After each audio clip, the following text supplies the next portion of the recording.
es la rabia? Ustedes saben que la rabia es una enfermedad mortal. La rabia tiene 3 periodos, igual que todas las enfermedades. Desde el periodo de la transmisión, el periodo prodrómico, este es periodo de incubación, periodo prodrómico y el periodo neurológico. Y aquí, cuando llega ya este periodo neurológico, el paciente se muere. O sea, es una enfermedad irreversible. El virus es introducido a través de una herida. Puede ser una mordedura, una arañadura o una lamedura del animal que está enfermo con rabia. La fuente de infección es la saliva del animal. Entonces tiene que haber una herida. Ingresa el virus y empieza a avanzar por el sistema nervioso a razón de 3 milímetros por hora. Avanza y su fin es llegar hacia el cerebro.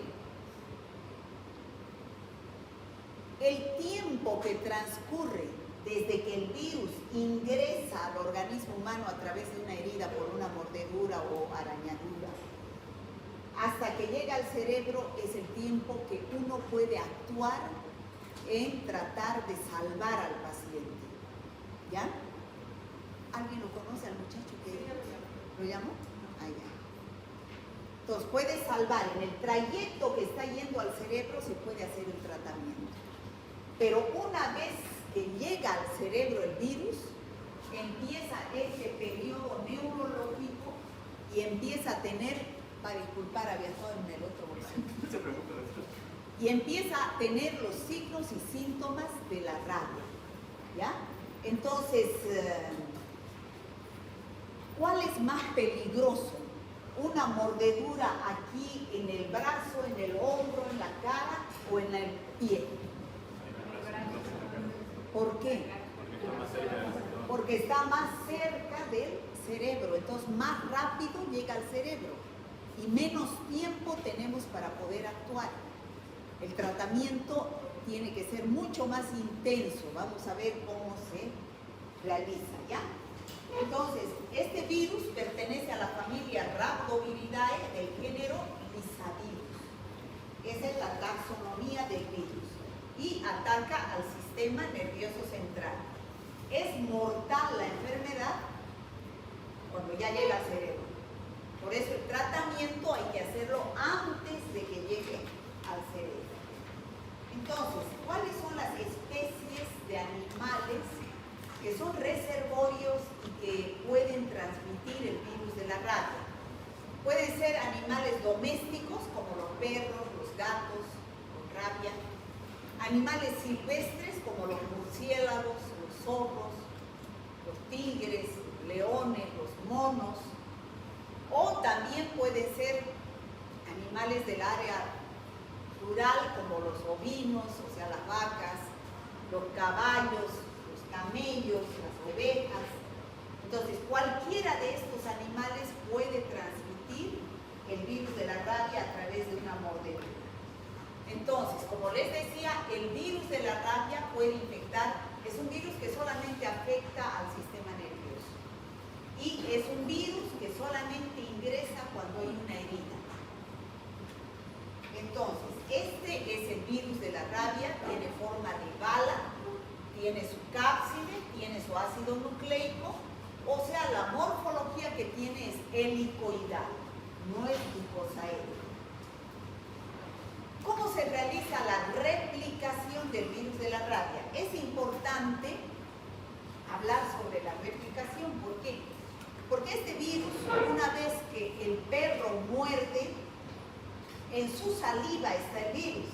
Entonces, lo deja el virus en el lugar de la herida. Y ese lugar de la herida tiene músculo. Y esas células musculares son las que sirven para que el virus empiece a replicarse. Esta, por ejemplo, es una célula muscular.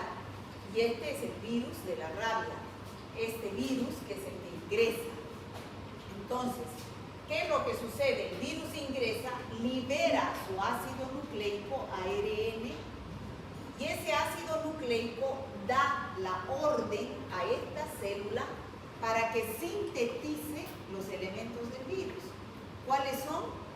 El ácido nucleico y la cápsida. Entonces, produce por separado la célula los elementos que conforman el virus de la rabia. Pero llega un momento en que se tienen que unir, se tienen que ensamblar. Entonces, se ensamblan dentro de la célula y después se liberan, quedando la célula destruida, se lisa. Y es así que tenemos, mediante este proceso de replicación, gran cantidad de virus y células muertas. Entonces, como les decía, el virus está presente en la saliva de los animales infectados con rabia. Pueden ser animales domésticos, salvajes o animales del campo. Se transmite a través de una mordedura, porque abre una herida, una puerta de entrada, deja la saliva, o a través de un arañazo, también a través de un arañazo, porque un arañazo hace una herida. ¿Y dónde está el virus? Los perros, los gatos se lamen, ¿no es cierto? Las patas. Los dejan los virus en las uñas también. Entonces, al hacer la herida, contaminan con la saliva que está en las uñas con virus y ingresa el virus. Entonces, la única puerta de entrada del virus de la rabia es una herida. Se dice que también en las cuevas donde hay murciélagos puede el virus ingresar, pues cuando hay murciélagos con rabia, ¿no? En las cuevas y la gente ingresa, puede haber transmisión por vía aérea, pero eso no está del todo confirmado. Esto sí es verídico, que ingresa a través de una herida, es la única vía de entrada. Se replica, como les decía, en las células musculares. Una vez que se replica, se generan nuevos virus, aumentando la dosis infectante que va caminando hacia el cerebro a través de la médula espinal a razón de 3 milímetros por hora hasta que llega al cerebro. Cuando llega al cerebro se produce todo ese camino que ha hecho es este, de acá, ¿no?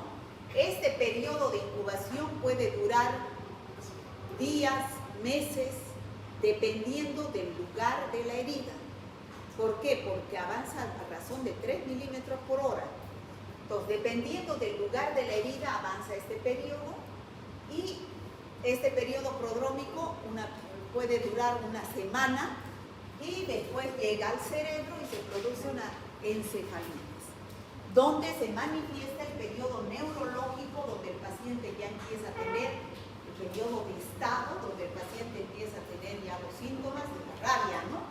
Que es hidrofobia, o sea, no tolera el agua ni para tomar, ni que le echen agua, porque desencadena su furia, tiene aerofobia, igual el aire, no tolera el aire, empieza a tener convulsiones, empieza a tener hipersalivación. Entonces, esos son los signos y síntomas ya de un paciente que ha tenido encefalitis con el virus de la rabia. Pero no se queda el virus en el cerebro, sino ya ahí acabará la transmisión, ¿no? Si el paciente se muere, ahí acaba la transmisión. Ahí acaba la transmisión. Entonces, a través de los troncos nerviosos, el virus se distribuye por las glándulas salivales y la médula suprarrenal y va nuevamente a la saliva.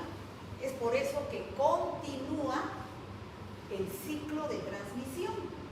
O sea que el virus ingresa por una puerta de entrada que es la piel y termina en la saliva. Por eso es que hay la transmisión. Aquí tenemos el perro con rabia que tiene en la saliva los virus, ingresa a través de una herida, esos virus se replican en las células musculares, avanza el virus a razón de 3 milímetros por hora hasta que llega al cerebro y se desencadena desencadena el periodo neurológico de la rabia. ¿Está claro? Entonces, ¿cuál es la cadena epidemiológica de la rabia? Tiene que haber un agente causal, que es el virus de la rabia. Tiene que haber un reservorio, que ya hemos dicho puede ser animales domésticos, salvajes o del campo. Tiene que haber una puerta de salida, la boca del animal a través de la saliva. Tiene que haber una vía de transmisión, que es la mordedura, o sea, ya es en el huésped susceptible. Mordedura, arañazo o lamida, una puerta de entrada, que es la herida, y un huésped susceptible, que puede ser otro animal o el hombre, y se desencadena la enfermedad. Entonces, esta es la cadena epidemiológica que se sigue para producir la enfermedad.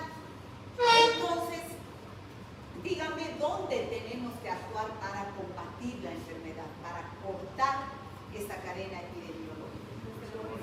En el reservorio que está enfermo. ¿O cuál reservorio? Este reservorio que estuviera sano. Entonces, mediante la vacunación, ¿no es cierto?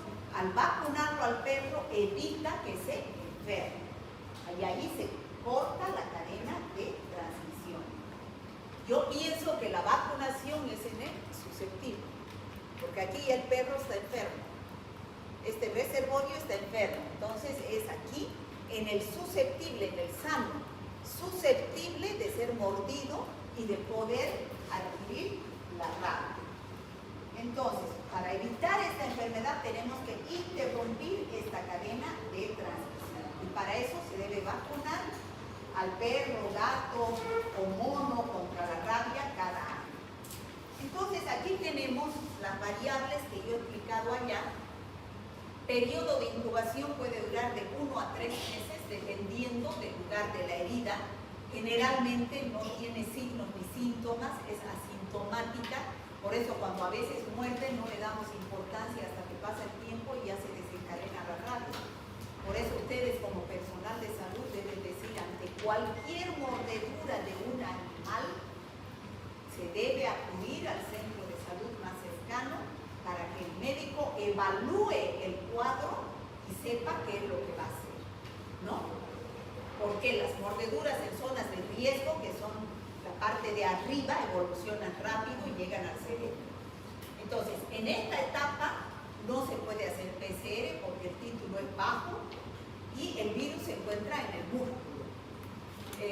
El periodo prodrómico dura de 2 a 10 días, son síntomas parecidos a una gripe.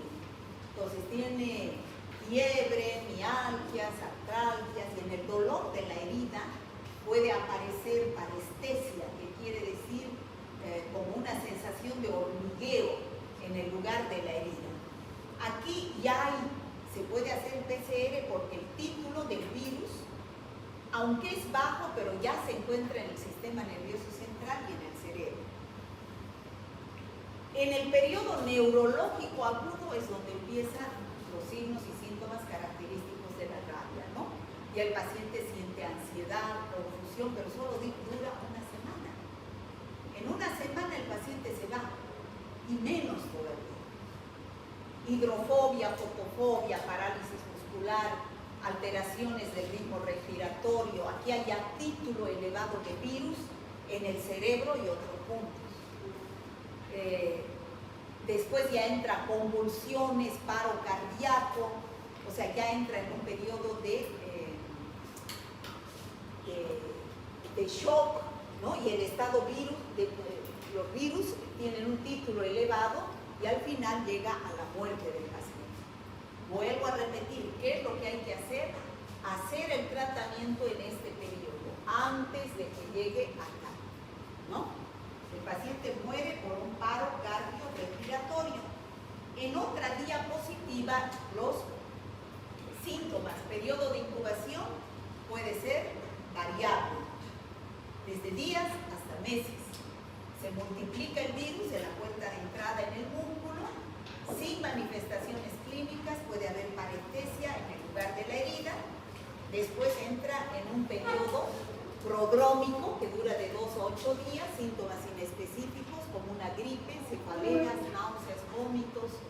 parestesia en el lugar de la herida y después el periodo neurológico que ya dijimos, hiperactividad, alucinaciones, hipersalivación, ¿no?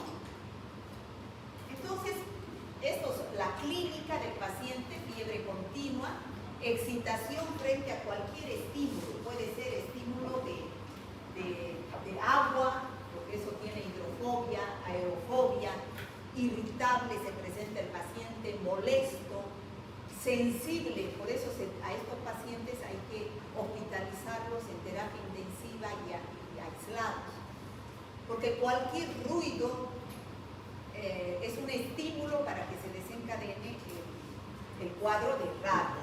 Empieza a tener contracciones, temblores, espasmos dolorosos, convulsiones, hidrofobia, fotofobia, aerofobia, espasmos, empieza la hipersalivación, la parálisis, coma y muerte del paciente. Todo esto es en el periodo neurológico. Entonces, los perros pueden contagiar a otros 3 a 5 días antes de la aparición de los primeros síntomas de la enfermedad. ¿Por qué? ¿Cómo se manifiesta en el perro? También en 3 periodos. El perro es mordido por otro perro que tiene rabia. Entonces, ¿qué va a suceder? Igualmente se replica el virus en el lugar de la herida y empieza primero en el perro o en el animal una fase melancólica, llamada también rabia muda. En esa fase melancólica el perro no tiene signos y síntomas de ataque. En ese periodo el perro tiene hipoactividad, se esconde de su amo, tiene fotofobia, en lugares oscuros se va a esconder, conducta esquiva, huye de su amo, caza moscas imaginarias, dice, ¿no? Ya después recién entra a la fase agresiva, donde ya tiene hidrofobia, aerofobia, hipersalivación, o sea, empieza a babear, excitación y empieza a agredir. Esa es la fase agresiva del animal.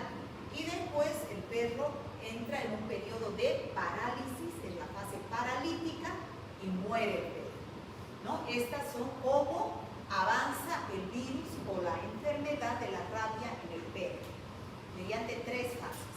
Fase melancólica o rabia muda, la fase agresiva y la fase paralítica, ¿no? Ahí tenemos bien registrado las 3 fases, donde primero en la fase melancólica se encuentra en conducta esquiva el animal, la fase agresiva y la fase paralítica, donde vemos ya que se paralizan primero las extremidades posteriores, no puede caminar o camina en zigzag, después todas las extremidades y el perro se muere.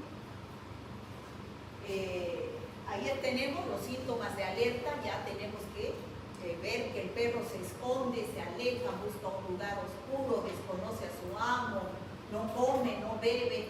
Hasta aquí es la rabia melancólica. A partir de aquí ya es la rabia, el periodo agresivo. Hasta aquí, babeo abundante. Y a partir de aquí es la fase paralítica. Parálisis que empieza, así como vemos en la figura, en las extremidades posteriores, camina en zigzag y el perro se muere. Bueno, ¿qué medidas debemos tomar para la rabia? En primer lugar, todos debemos saber que ante una mordedura se tiene que lavar la herida con abundante agua y jabón. ¿Por qué se debe lavar la herida? Porque en ese lugar el perro ha dejado saliva. Y con su saliva, ¿qué ha dejado? Virus. Y esos virus van a ir avanzando de a poco hacia el cerebro. Entonces, al lavar la herida con abundante agua y jabón, estamos disminuyendo la carga viral. Entonces, va a haber menor cantidad de virus que vayan a ir avanzando hacia el cerebro. Va a haber una pequeña cantidad que va a ir avanzando, pero eso lo contrarrestamos con el tratamiento de vacuna y antisuero que hagamos después. Y acudir inmediatamente al centro de salud más cercano para que el médico evalúe cuál es la conducta a seguir. Porque hay diferentes conductas evaluando el lugar de la mordedura, el tipo de animal, si es conocido, desconocido, si es vacunado, si no es vacunado, diferentes conductas que ustedes, doctores, tienen que saber para aplicarlo al paciente que ha sufrido esta mordedura del animal contrario, ¿no? Pero la primera conducta es lavar la herida con agua y jabón. ¿Cuál es el objetivo? Disminuir la carga viral en el lugar de la mordedura, porque ahí empieza a replicarse el virus, en las células musculares del lugar de la herida. Bueno, como les decía, el tratamiento va a depender del sitio de la mordedura, siendo más peligroso la cabeza, el cuello, la cara, las manos, porque está más cerca al cerebro. La magnitud de la herida es más riesgo cuando hay lesiones profundas de heridas y cuando hay múltiples heridas, porque va a haber mayor carga viral. Y depende también del animal agresor. Se dice que es más peligroso las mordeduras de animales silvestres que las de los animales domésticos. ¿Qué es lo que debe hacerse en el centro de salud? ¿Cómo es el manejo del paciente ante una mordedura, ante un paciente que acuda por una mordedura? Tenemos la conducta de la enfermera y la conducta del médico. ¿Qué debe hacer la enfermera? Debe anotar la dirección exacta y teléfono del paciente, porque como vamos a ver a continuación, se tiene que aplicar en muchos casos vacuna. Y la vacuna no es una sola, la vacuna es varios días. Entonces el paciente se puede aburrir y se puede cansar y no ir más. Entonces el centro de salud tiene que llamar al paciente para que termine su tratamiento, porque si no es un fracaso del sistema de salud y ese paciente es una fuente de infección. Debe tomar los signos vitales, presión, pulso, temperatura. Debe tomar el peso, la talla, la edad del paciente. El estado vacunal, preguntar si ha sido vacunado o no ha sido vacunado anteriormente, si tiene la vacuna antitetánica, o sea, puro preguntas la enfermera. El médico, ¿qué tiene que hacer? Igual, tiene que hacer una anamnesis, viendo el motivo de la consulta, va a ser una mordedura de un animal. ¿Qué tipo de contacto es el animal? ¿Lo conoce? ¿No lo conoce al animal? ¿Ha sido una mordedura, un arañazo, una lamedura? ¿No? ¿Es un animal vagabundo? ¿Es conocido? ¿Tiene vacuna? ¿No tiene vacuna? Entonces, de acuerdo a todo eso, el médico tiene que evaluar para saber si es, qué tipo de conducta va a aplicar a ese paciente. Esta es la vacuna para la rabia, que se llama la vacuna Fuensalida, porque este fue el investigador que descubrió. Entonces, ¿cómo se hace? Se inyecta, ¿cómo se obtiene la vacuna? Se inyecta virus al cerebro de los ratones lactantes, ratones recién nacidos. Después se tritura su cerebro y se purifica al virus que está en el cerebro y se lo inactiva. Entonces, esa vacuna de virus inactivado es la que se aplica a los pacientes para que adquieran inmunogenicidad. Ahí tenemos heridas de pacientes que han sido mordidos por diferentes animales. Tenemos heridas profundas, heridas más leves, pero son heridas que son una puerta de entrada. Estos son recortes de periódicos recientes donde nos demuestra que hay casos de rabia en Bolivia y que debemos prevenir la enfermedad. Anualmente se debe vacunar para la rabia. Se vacunaba en el mes de agosto, pero dice que ahora en septiembre me han dicho que va a haber una campaña de vacunación a nivel departamental, ¿no? Donde participa la universidad. Profilaxis. Sabemos que para prevenir, aquí en la rabia, chicos, profilaxis. Profilaxis, ¿qué significa? Prevención. Y esta profilaxis, prevención, ¿es en pacientes enfermos o sanos? Esto es en sanos, normalmente es en sanos. Y el tratamiento es en pacientes enfermos o sanos. Aquí es el paciente enfermo, ¿no es cierto? Aquí es el paciente enfermo. Pero en el caso de la rabia, como no sabemos si ha podido haber ingresado el virus a través de esa herida, porque hasta que llegue al periodo neurológico no vamos a saber. Entonces se hace prevención, o sea, profilaxis y tratamiento al mismo tiempo. O sea, ¿qué se aplica? Dos cosas, el antisuero y la vacuna. Ustedes saben que existe inmunización activa e inmunización pasiva, ya lo expliqué en una anterior clase. ¿Qué es la inmunización? Es que el organismo adquiera anticuerpos, pero puede ser inmunización activa, donde el organismo es el que produce sus anticuerpos. ¿Cómo? Si le inyectamos virus inactivos, la vacuna. Pero eso tarda, ¿no es cierto? Hasta que le inyecten la vacuna, hay hasta 10 días que tarda el organismo, una vez que está el virus inactivo, en producir sus propios anticuerpos. Eso es activo. Pero existe, como esta es una enfermedad que hay que actuar rápidamente, hay el antisuero. ¿Y qué es el antisuero? Es inmunización pasiva. ¿Por qué es pasiva? Porque ya hay aquí anticuerpos preformados, pero no es de humanos, generalmente es de caballo. O sea, se le inyecta virus a los caballos, eso hacen las empresas farmacéuticas, ¿no? Que preparan este antisuero. Le inyectan los virus a los caballos para que el caballo produzca los anticuerpos. Y después se le saca la sangre al caballo, se purifica y ya tiene anticuerpos contra el virus de la rabia. ¿Está claro?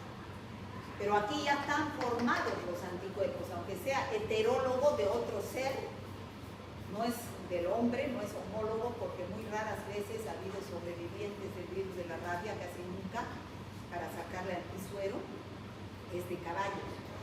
Entonces es un antisuero heterólogo. Entonces, como es rápido lo que hay que actuar, no podemos esperar que el organismo empiece a producir sus anticuerpos. Entonces le ponemos anticuerpos preformados para ir neutralizando al virus.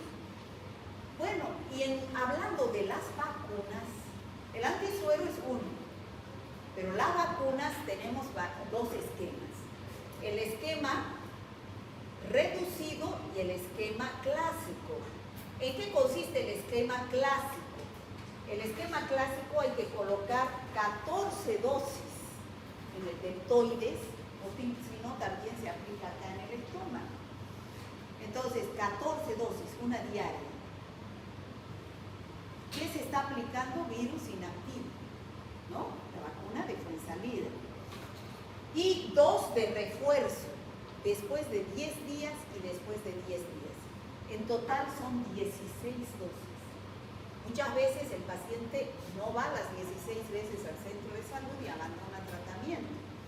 Entonces, por eso hay que anotar la dirección y el centro de salud debe buscarlo a ese paciente. Ahora, hay otro esquema que es el esquema reducido, es decir, menos tiempo. Solamente 7 dosis, 7 días y 3 de refuerzo con términos de 10 días cada uno. Entonces, en total son 10 dosis. Ahora, ¿cuándo aplico esta y cuándo aplico esta? Depende del caso, ¿no? Eso vamos a ver ahora. Ese es el esquema reducido. 10 días y este es el suero. Entonces, dependiendo del lugar de la mordedura. Por ejemplo, este es el caso más grave. Que la mordedura haya sido en la cabeza, haya sido en la cara, en el cuello o en el pulpejo de los dedos de la mano. Entonces, hay más terminaciones nerviosas. Entonces, avanza rápidamente hacia el cerebro. No importa cuál haya sido el animal mordedor. Puede ser salvaje, puede ser doméstico con vacuna, puede ser doméstico sin vacuna, puede ser desconocido, no importa. Aquí lo que interesa es el lugar de la mordedura. Entonces, ¿qué es lo que ustedes deben aplicar cuando viene un paciente así con la mordedura en la cara, en el cuello? Deben aplicar las dos cosas. El inmunización activa, que es la vacuna, y la inmunización pasiva, que es el antisuero. ¿Cuál es la inmunización pasiva? El antisuero. El antisuero, como les he mostrado, es un frasco. ¿Qué es lo que tiene? Anticuerpos, inmunoglobulinas. ¿No es cierto? ¿Está claro eso? Chicos, entonces, si yo tengo inmunoglobulinas en mi frasco, la mitad de esa dosis la aplico en el lugar de la mordedura y la otra mitad por vía intramuscular. ¿Por qué la mitad en el lugar de la mordedura? Porque hay virus que están en el lugar de la mordedura, replicándose en las células musculares de la herida. Entonces, ¿qué? Estoy neutralizando esos virus ahí con los anticuerpos. El virus es antígeno. Lo neutralizo con el anticuerpo que estoy inyectando. Y la otra mitad por vía parenteral, ¿por qué? Porque hay virus que ya se han disparado hacia el cerebro. Entonces, para neutralizar a esos virus. Eso es el antisuero. ¿Qué tipo de inmunización? Pasiva. Pero también tengo que aplicar vacuna. La vacuna tiene que ser el esquema clásico, las 16 dosis. 14, una diaria y 2 de refuerzo cada 10 días. 16 dosis. Ahora, si el animal es conocido, lo tengo a observar 10 días. Si es conocido, porque no importa que sea de salvaje, desconocido, lo que sea, hay que aplicar todo el esquema completo. Pero si yo lo conozco al animal, como estamos haciendo profilaxis, si lo conozco al animal y el animal no ha muerto en ese periodo de observación, después del 5.º día de vacunación puedo suspender el esquema. Porque quiere decir, ya no necesito vacunar porque el animal sigue vivo, quiere decir que no está vacunado. ¿No? Porque estamos haciendo profilaxis por si acaso, porque es una enfermedad grave, y tratamiento por si fuera rabia. ¿Se entiende? ¿Sí? Bueno, eso vuelvo a repetir, es en lugares que están próximos al cerebro. Ahora, ¿qué hago cuando el animal, cuando la mordedura no es en ese lugar, sino es en cualquier otro lugar menos en los lugares peligrosos, cabeza, cara, cuello, miembros superiores? Digamos es en los miembros inferiores. Y el animal es salvaje, no lo conozco, es desconocido. O sea, no lo puedo observar al animal. O sea, no puedo saber si está con rabia o no, porque es un perro o un animal desconocido. Ahí sí debo vacunar solamente, porque es el lugar que no es peligroso. Tengo tiempo para que mi organismo produzca mis propios anticuerpos, porque el antisuero es carísimo, ¿no? Entonces, tengo tiempo porque es en un lugar que no es peligroso. Entonces aplico la vacuna. ¿Pero qué vacuna? El esquema reducido. 7 más 3. ¿Ya? Entonces, siempre debo garantizar las 5 primeras dosis. Y debo hacer que el paciente termine sus 10 dosis. Es lo mejor que puedo hacer. Eso es cuando la mordedura es en un lugar que no es peligroso, pero no lo conozco al animal. ¿Y qué hago cuando el animal es conocido? Y la mordedura es en cualquier lugar menos lugar peligroso. Por ejemplo, el pie. El animal es conocido, no como el anterior caso que era desconocido. No lo podía observar. El animal es conocido, tiene vacuna, o conocido y no tiene vacuna. Entonces ahí nada, solamente observación. Observación. ¿Por qué? Porque tengo cómo observar al animal. Entonces, observo al animal por 10 días. Si en esos 10 días el animal puede presentar signos o síntomas de rabia, empiezo el proceso de vacunación con el esquema reducido. ¿Está claro, chicos? Ahora, depende de cada caso. Por ejemplo, yo me acuerdo a mi hija, le mordió un perro de la vecina en la cara, pero le mordió porque tiró la cola, traviesa, pues le mordió, pero en la cara. Entonces, pues por más que sea perro vacunado, lo que sea una madre, ¿qué va a hacer? Tiene que hacer, yo no podía quedarme a esperar que el perro presente algún síntoma. Yo compré el antisuero y la hice vacunar. Las dos cosas, ¿no? Eso depende. Pero esa es la conducta a seguir. Abandono de tratamiento, han visto que es largo. Es la suspensión de cualquier dosis a administrarse, aun cuando fuera el último refuerzo. O sea, tienen que ser todas las dosis más la de refuerzo. Todo, hay que completar el esquema. Se debe extremar esfuerzos por ubicar al paciente para su tratamiento, pues un abandono de tratamiento implica fracaso del servicio de salud. ¿Y cuáles son los esquemas de vacunación para los perros y a los gatos, ¿no? Si es un perro menor de 1 año, hay que aplicar la primera dosis al mes de edad, la segunda dosis a los 3 meses y la tercera dosis a los 6 meses. Y la cuarta dosis al año y después cada año hay que vacunar, ¿no? Y si es animal doméstico mayor de 1 año, hay que vacunar cada año. Bueno, esto lo van a ver en el laboratorio, qué es lo que nosotros debemos hacer para hacer un diagnóstico de rabia desde el punto de vista del laboratorio. Si el paciente o el perro está vivo, entonces, ¿de dónde recolecto la muestra? ¿Cuál va a ser la muestra? La primera, al iniciarse los signos y síntomas. La segunda, antes que la persona muera. O sea, que el paciente está vivo. ¿Dónde se encuentra el virus? En la córnea, puedo realizar una impronta de córnea, en la saliva, biopsia de piel, generalmente 10 folículos pilosos del cabello se sacan, suero también o líquido cefalorraquídeo. ¿Qué debo hacer en el laboratorio para observar al virus? Inmunofluorescencia directa. O también puedo hacer aislamiento del virus mediante cultivo celular o puedo hacer una PCR. O también puedo hacer un examen histopatológico buscando los corpúsculos de negro, ¿no? Ahora, si se ha muerto, entonces ya puedo realizar una muestra de encéfalo.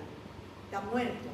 Entonces, en el animal, el cerebelo, el tallo encefálico, en humanos, ¿no? Y la biopsia cerebral se utiliza para buscar al virus mediante inmunofluorescencia directa, ¿no? Y los corpúsculos de Negri es un signo patognomónico de rabia. Centros de vacunación en Santa Cruz hay en todos los centros, en todas las redes, ¿no? La red este, la red sur, la red centro, creo que en todas las redes. Lo que está con rojo son los centros de salud de cada red donde hay vacunación para el virus de la rabia. Y a veces, por ejemplo, el centro que se llama el que es por la Virgen de Cotoca, ¿qué se llama? El Lazareto, ese funciona 24 horas. Bueno, importantísimo la bioseguridad cuando se está trabajando con un paciente posible de rabia. Y no debo decir solamente posible de rabia. Yo debo aplicar normas de bioseguridad, guantes, barbijo, bata, ante cualquier paciente. Para mí, cualquier paciente es riesgo de cualquier enfermedad infecciosa, ¿no? Entonces, las medidas de bioseguridad son importantísimas. Les cuento una anécdota. Cuando yo estaba en el San Juan de Dios, en medicina interna había un paciente que presentaba convulsiones, no era una rabia manifiesta, ¿no? Pero después se desencadenó un ataque de rabia, fue a parar a terapia intensiva y falleció. Se hizo el estudio, recién le pidieron el estudio de biopsia cerebral al paciente y se manifestó que era rabia. Todos los médicos, enfermeras, residentes que habían estado sin normas de bioseguridad atendiendo a ese paciente se tuvieron que hacer vacunados. ¿Por qué? Porque han estado sin manejar normas de bioseguridad, como si fuera un paciente que no pudiera dar. ¿No? Estos son casos humanos que se han presentado, por ejemplo, ese es del hospital japonés de mordeduras, de rabia, ya ese es un paciente en etapa neurológica, este es un paciente que ha sido mordido, pero no está todavía en etapa neurológica. Estas son para obtener la vacuna, ¿no? Que se tritura el cerebro de los ratones, y esa es la inmunofluorescencia directa, donde se observa el virus, la PCR, y como les decía, la medida para evitar la cadena epidemiológica de la rabia es vacunando a los reservorios, a los susceptibles de la enfermedad. Por ejemplo, este es un caso de un caballo con rabia. ¿En qué fase estará? ¿Ah? La última fase ya, la fase paralítica. Igual esa es una oveja con rabia, también ya en su fase paralítica. Igual esa en su fase paralítica. Igual una vaca, donde ya las extremidades no le responden. Ese es un perro donde está en la fase de la rabia muda, con fase melancólica, donde se esconde, ¿no? Se esconde de su amo, donde adquiere una conducta esquiva, y esta ya está en la fase agresiva, donde ya el virus está, eso es en el gato, también los murciélagos, ¿no? Y la rabia sí existe, hay casos de rabia todos los años, por eso ante cualquier mordedura de un animal, no sabemos si tiene rabia, hay que acudir al centro de salud, porque han visto que los primeros periodos es totalmente sin signos, sin síntomas característicos. Creo que en su guía tienen un caso clínico de un paciente ya en la fase neurológica que se le preguntó y 3 meses antes había tenido una mordedura. No sé si continúa ese caso clínico, ¿no? Bueno, eso sería rabia, chicos. ¿Hay alguna pregunta?